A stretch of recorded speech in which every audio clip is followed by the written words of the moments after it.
2026, nakibot gani ko. Nga nagpa-General Assembly saka hindi mo sa membro sa co-op. Pero ang mga membro nagkanto siya.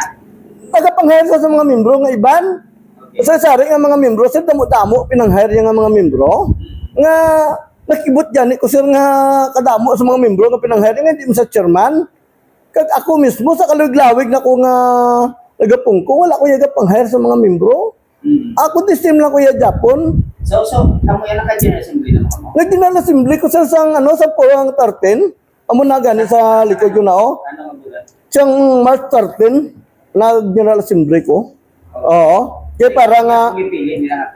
so ako Japon, ang pili, Japon nga chairman, sang cooperative, sa pag-General Assembly. Wala pa ko yaga pa utiking. Kaya wala ko yaga pang imbitar. Ang imbitar ko lang diya, ang CCLDO, kag ang agriculture. Oo. Kaya tungod nga, wala ko naka-imbitar sa CDE, kaya tungod nga may invitation na to sa CDE mo, wala na lang ko nag-imbitar sa CDE. Ang imbitar ko na lang, ang agriculture na lang, kag ang CCLDO, nag-attend sila dire. Sang Amon General Assembly, sang 13. Tungod nga, nakibot kita kuya nga, ang iyagin imbitar, mga mataas ng mga opisyal, nga samantalang wala sa papel nga ipakita. Kaya papel ka na, nari sa ako, tanang nga papel mo. Kaya ako yung legit nga, no? Now, ang epekto, sir, nga na uli naglinabugayan ng iban, ga paminsan nga, tuod to yan ang iya, tuod yan ang akon. Nabla daw ginagaratol ang mga membro, nga paano sa hindi nugidugay naman sa hindi naman sa membro, nga ano pa, nag-meeting kami dire, daw, ang inahambal bala, kami muon na sa iya, nga ang nag-General Assembly sa hindi man sa membro. Siling ko, nag-aata ko na ano nga ito, pwede mahimo sa meeting namon. So, kung ano ang sa inyo nga, Ang amon nga mo, bigas sa amon, subong nga nga, maplastar tanan, mapailan kasi namon yung serious kung anong dapat magkakarapat, bigyan nga, nga plastaron namon para sa iya. Kay, kasakit ba tagon bala nga, ginbayaan ka, wala bilin, sakripisyo, anay kay nakaamat-amat ka naman pundar, kulpi na lang mabalik naman, kay may napundar ka na. Hindi mo naguro namin, sir, nga may napundar ka na mo pagbalik ya. At ako mismo sa ginakilala ko sa bilog na sa syudad sa Bacolod, chairman ko sa Sipamsi, official ko sa Hukapsi, official vice chairman ako sa City Development Council. Ginawadan ko sa aton mga kapulisan sa general sa national sa voluntarism award. Ang chairman ko subong sa cooperative, hasta subong, ginakilala ko sa barangay Punta Taytay, nga as a chairman sa barangay Punta Taytay General Special Pox, kaya ako ang ginhimo manda nila, sang wala pa niya si Chris Andas, ako na ang ilang barangay development council member, sa barangay Punta Taytay. Arang taga-aging certifiyan ko sa barangay, kaya ginprove sa barangay, nga ako diya mismo, ang legit. Siya ginapangita ko kasi ako, ipakita ako legit sa braser. Hindi lang bala sa bakba, bala sir nga ginapagwa mo sa bakba, nga puro drawing lang bala. Ang ako ng sadaya, ang kamaturan, wala matayaga, kahit ako pigado lang ko sir mo.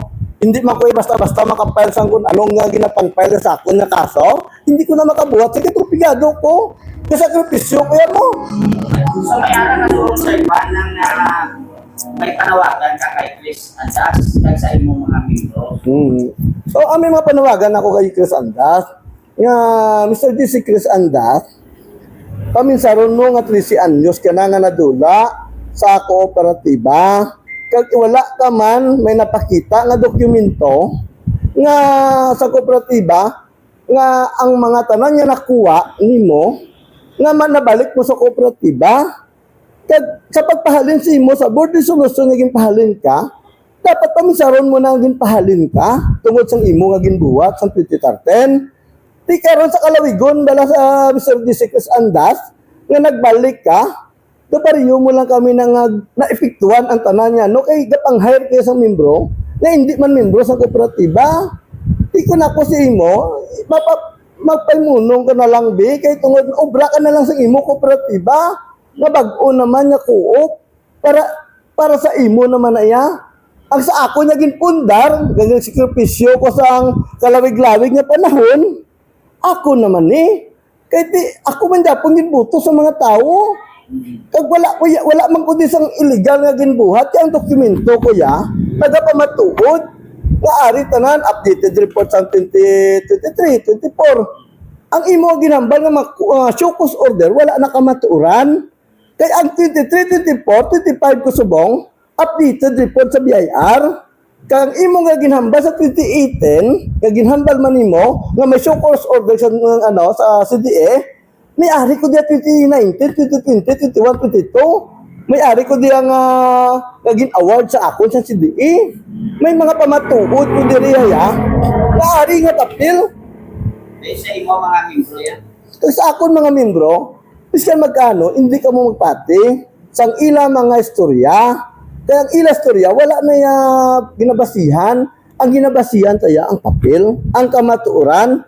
Nga kung masiling sila nga may show cause order ta, ariya sa papel naton, basihan. Kaya ang aton BIR updated, ang aton CDA, nakalos lang kita yung mismo sa pandemic, nga wala ta nakakomply. Amo lang na yung aton niya, hindi ka mo magpati sa mga kahaka nila, kay wala na kamaturan. Kaya gintagaan, tagaan certification sa barangay, kaya kita ang nagapungko bilang Barangay Development Council. Kaya certifyan man ta mismo, sa agriculture nga kita si Farmsi Chairman since pa sang 2019 tanang certification na sa aton hindi ba ta dapat maghadlok sa mga kutso-kutso lang nga ina